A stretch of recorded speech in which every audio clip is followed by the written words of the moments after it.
శ్రీకృష్ణ పరబ్రహ్మణే నమః. శ్రీ గురుభ్యో నమః. శ్రీమద్భాగవత సంగ్రహము, దశమస్కందము. ఇంద్రగర్వభంగము. నందాదులు ఏదో కార్యం చేయటానికి చాలా ఉత్సాహంతో ఏర్పాట్లు చేస్తూ ఉండటం చూసి, ఈ ఏర్పాట్లన్నీ దేనిని గురించి చేస్తున్నారని శ్రీకృష్ణుడు నందుని ప్రశ్నించాడు.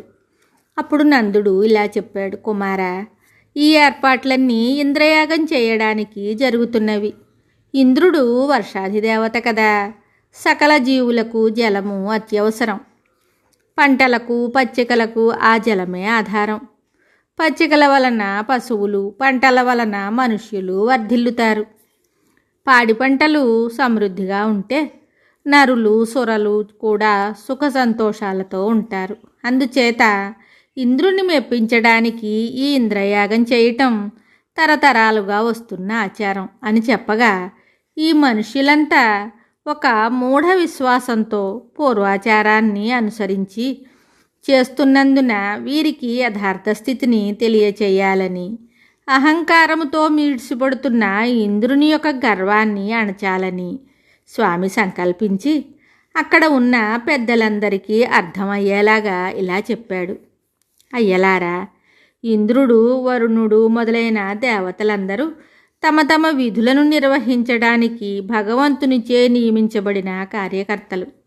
వారి శక్తియుక్తులన్నీ వారికి ఆ సర్వేశ్వరుని నుండి సంక్రమించినవే.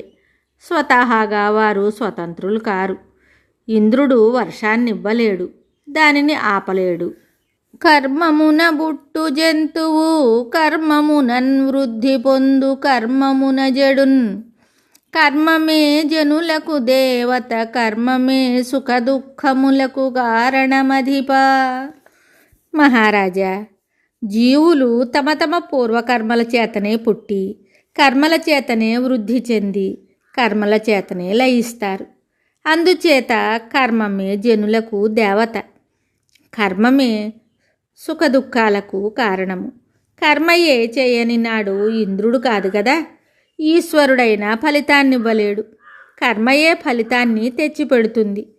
ఇందులో ఇంద్రుని ప్రమేయం ఏమీ లేదు. అందుచేత ఇంద్రునకు భయపడి అతనిని మెప్పించడానికే ఏ యాగము చేయనవసరం లేదు. జీవుడు తన కర్మానుగుణమైన దేహాలను పొందుతూ విడుస్తూ ఉంటాడు.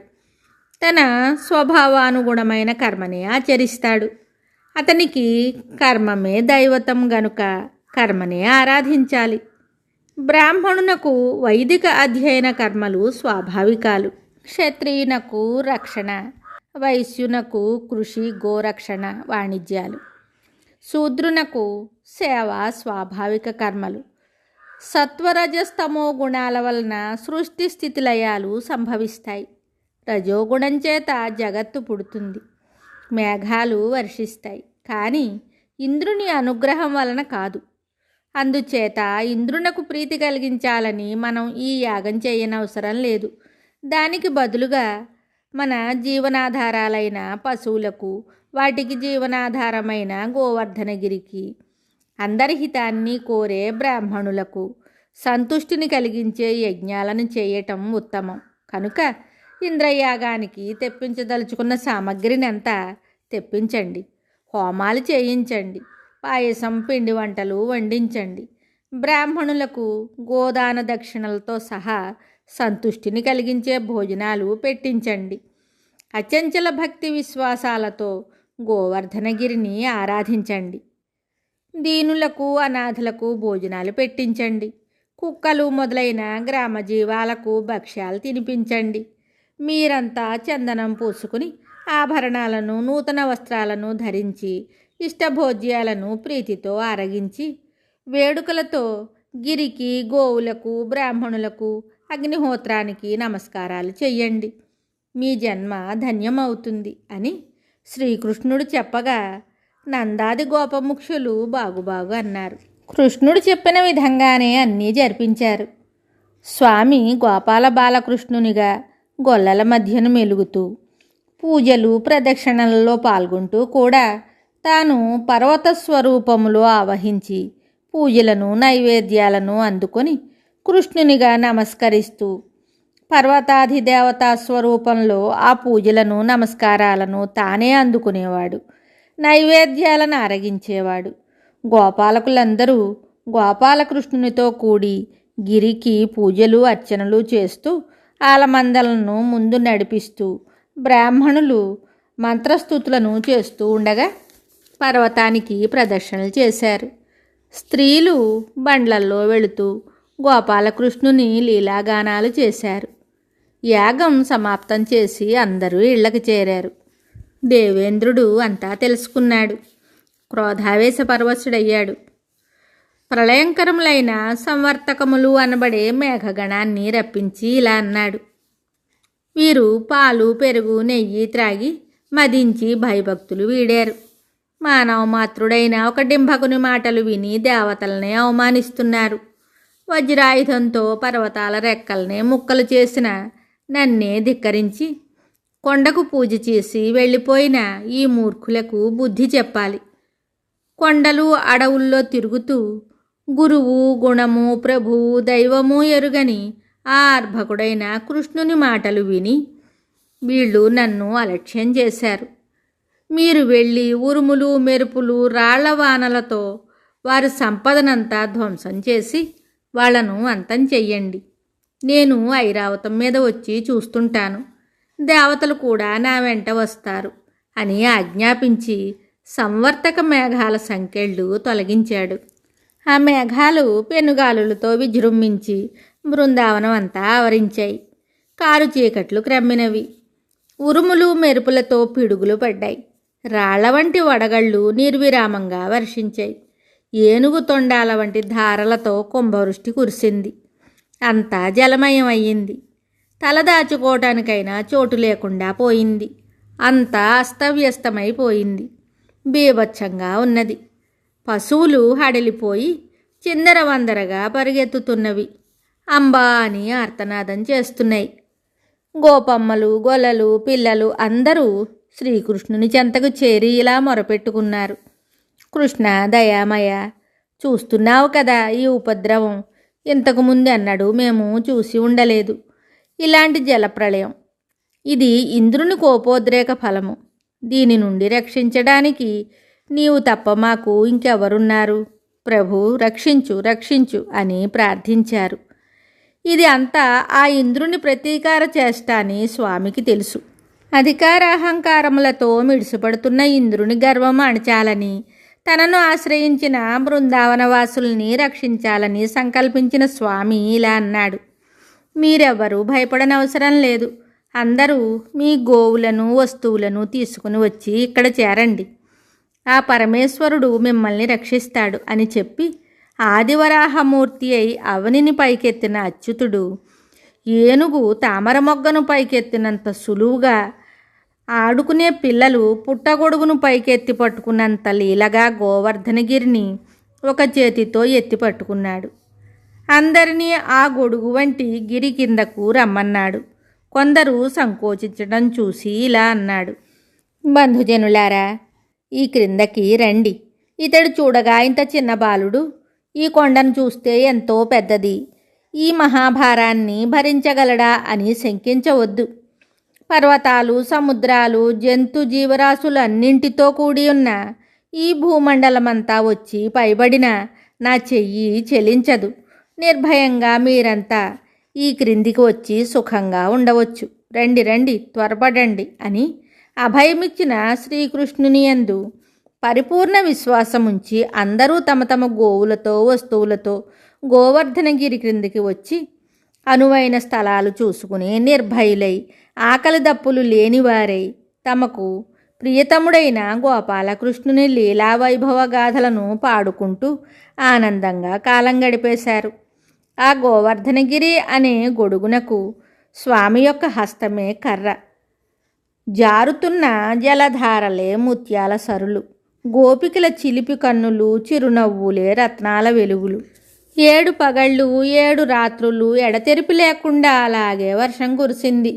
గొల్లలెవ్వరూ ఏ విధంగానూ బాధపడుతున్నట్టు ఇంద్రునికి గోచరించలేదు. శ్రీహరి అలాగే అహోరాత్రాలు ఆ పర్వతాన్ని ఎత్తిపట్టుకున్నాడు. ఇంద్రుడు విస్మయం చెందాడు. ఇంకా ఏం చెయ్యాలో ఇంద్రునకు తోచలేదు. విసుగు చెంది తన ప్రయత్నాన్ని విరమించాడు. తన వ్యూహం వమ్మైనందుకు ఖిన్నుడయ్యాడు. వాన వెలిసింది. గగనమండలం తేజోమయం అయింది. అప్పుడు గిరిధర గోపాలుడు అందరినీ తమ తమ సామగ్రితో వెలుపలకు వెళ్ళిపోమ్మన్నాడు. కొండను యథాస్థానంలో ఉంచి ఏమీ జరగనట్లు ఏమీ తెలియని అమాయకునిలాగా నిల్చున్నాడు. గోపాలురు పెద్దలు బాలకృష్ణుని ఆశీర్వదించారు. గోపమ్మలు ఆలింగనం చేసుకున్నారు. ముత్తైదువులు అక్షంతలు చల్లి ఆశీర్వదించారు. నందుడు బలరాముడు యశోద రోహిణులు కౌగలించుకుని ముద్దాడి ఆశీస్సులు చెప్పారు. దేవతలు పుష్పవృష్టి కురిపించారు. గంధర్వులు గానం చేశారు. శంఖనాదాలు చేశారు. అందరూ గోవర్ధనగిరి వద్ద నుండి తరలి వెళ్ళి గ్రామానికి చేరుకున్నారు. గోపాలకులంతా శ్రీకృష్ణుని అద్భుత చర్యల్ని లీలా విలాస గాథల్ని స్మరించుకుంటూ నందునితో ఇలా అన్నారు. కన్నులు తెరవని కడు చిన్న పాపడై దానవి చనుబ్రాలు త్రావి చంపే 3వ నెల నాడు ముద్దుల బాలుడై కోపించి శకటంబు కూలదన్నె ఏడాది కుర్రడై ఎగసి తృణావర్తు మెడపట్టుకొని కూల్చి మృతుని చేసే తల్లి వెన్నలకునై తను రోల కట్టిన కొమరుడై మద్దుల గూల నీడ్చే బసుల గ్రేపులగా చుచు బకుని జీరే వెలగతో వత్సదైత్యుని వ్రేసి చంపే సబలుడై ఖరదైత్యుని సంహరించే నితడు కేవలమనుజుడే ఎంచి చూడ. ఇంతేకాదు, బలరామునిచే ప్రలంబాసురుని చంపించాడు. దారుణమైన దావాగ్నిని మృంగివేశాడు. భయంకర విషసర్పమైన కాళీయుని అణగద్రొక్కి వానిని కాళింది మడుగు నుండి సముద్రానికి తరిమివేశాడు. 7 ఏండ్ల బాలుడెక్కడా? మనమందరము చూస్తుండగానే పర్వతాన్ని ఒక్క చేతితో ఎత్తిపట్టుకుని 7 అహోరాత్రాలు నిలిపి ఉంచటం ఎక్కడ? ఆశ్చర్యం కాదు. ఓ నందరాజా, నీ కొడుకు మానవ మాతృడు కాడు సుమా అని విని పూర్వము తనకు గర్గమహాముని చెప్పిన రహస్యం గుర్తుకు తెచ్చుకుని నందుడు ఇలా అన్నాడు. నిజమే, ఈ కృష్ణుడు సామాన్య బాలుడు కాడు. నారాయణాంశతో జన్మించిన వాడని నేను విన్నాను అనగానే అందరూ ఆశ్చర్యపోయారు. గోవర్ధనగిరిని 7 రోజులు ఒక్క చేతితో కదలకుండా ఎత్తి పట్టుకొనగలిగిన వాడు సామాన్య మానవ బాలుడు కాడని, స్వయముగా భగవానుడే అని అతడు ఈ విధంగా తనకు బుద్ధి చెప్పాడని ఇంద్రుడు గ్రహించాడు. సిగ్గుపడి అహంకారం విడిచి కామధేనువును తోడుకొని వచ్చి శ్రీకృష్ణుని సందర్శించి పాదాలకు నమస్కరించి ఇలా స్తుతించాడు. ఓ పరమపురుష, నీవు జగత్పతివి, గురుడవు, తండ్రివి, పాలించే ప్రభువుననే అహంకారంతో ప్రవర్తించే నా వంటి మూర్ఖులను శిక్షించే ఈశ్వరుడవు నీవు. ఓ సర్వేశ్వర, నీ సామర్థ్యం తెలుసుకోలేక తీరని అపచారం చేశాను. నన్ను క్షమించి కరుణ చూపు. నిన్ను బ్రహ్మాదులే ఎరుగలేరు కదా, నేనెంతవానిని ప్రభు అని ఇంకా అనేక విధాలా స్తుతించగా వాసుదేవుడు ఇలా అన్నాడు. దేవేంద్ర, నీలో అధికార ఐశ్వర్య గర్వ అహంకారాలు బాగా పెరిగి ఉండటం చేత వాటిని తొలగించాలని ఈ ఇంద్రయాగాన్ని నిలుపు చేశాను. సంపదలచే మదించిన వారు సర్వేశ్వరుని మర్చిపోతారు. అందుచేత నేనెవ్వరిని అనుగ్రహించదలుచుతానో వారిని ధనహీనులుగా చేస్తాను. ఇంద్రాధిపత్యం వలన గర్వించకు, నీ విధులను సక్రమంగా నిర్వర్తించుకొనుము అని చెప్పాడు. అప్పుడు కామధేనువు వచ్చి స్వామిని ఇలా స్తుతించింది. విశ్వేశ విశ్వభావన విశ్వాకృతి యోగి వంద్య వినునీ చేతన్ శాశ్వతులమైతిమిప్పుడు శాశ్వతముగా గంటిమధిక సౌఖ్యంబుహరి. దేవా, నీవు మాకు పరమ దైవతమవు. మా గోజాతికి పూజలు చేయించి మాకు శాశ్వతమైన కీర్తిస్థానాన్ని ఇచ్చావు. నీవే మాకు ప్రభుడవు. దేనువులు, బ్రాహ్మణులు, సాధువులు, దేవతలు వీరి యొక్క శ్రేయస్సును చేకూర్చు ప్రభువుగా నీకు పట్టము గట్టుమని బ్రహ్మదేవుడు నన్ను ఆదేశించి పంపాడు. నీవు ఈ భూభారాన్ని నివారించడానికి అవతరించిన శ్రీహరివి, నీకు నమస్కారములు అని చెప్పింది. దేవమాత అదితితోనూ మునీశ్వరులతోనూ కలిసి ఇంద్రుడు కామధేనువిచ్చిన క్షీరముతోనూ ఐరావతం తెచ్చిన మందాకిని జలములతోనూ స్వామికి అభిషేకం చేశాడు. నారద తుంబుర సిద్ధచారణ గంధర్వాదులు విష్ణుగాథలను గానం చేశారు. దేవతలు పుష్పవృష్టిని కురిపించారు. అప్సరసలు నాట్యం చేశారు. లోకాలు జయ జయ హర్షధ్వానాలు చేశాయి. ఆవులు ఆనందంతో పరవశించి పొదుగులు పట్టలేక పాలు కురిపించాయి. నదులు నీటితో ఉప్పొంగిపోయాయి. పుష్పాలు మకరందం వర్షించాయి. వృక్షాలు ఫలపుష్పాలతో తలలు వంచి స్వామికి వందనమాచరించాయి. ఆనాటి నుండి శ్రీకృష్ణునకు గోవిందుడు అనే నామము కూడా సార్థకమయ్యింది. దేవేంద్రుడు దేవ ఋషి గణాలతో వందనాలు చేసి వెళ్ళిపోయాడు. మిగతా కథ తరువాయి భాగంలో తెలుసుకుందాము. శుభం.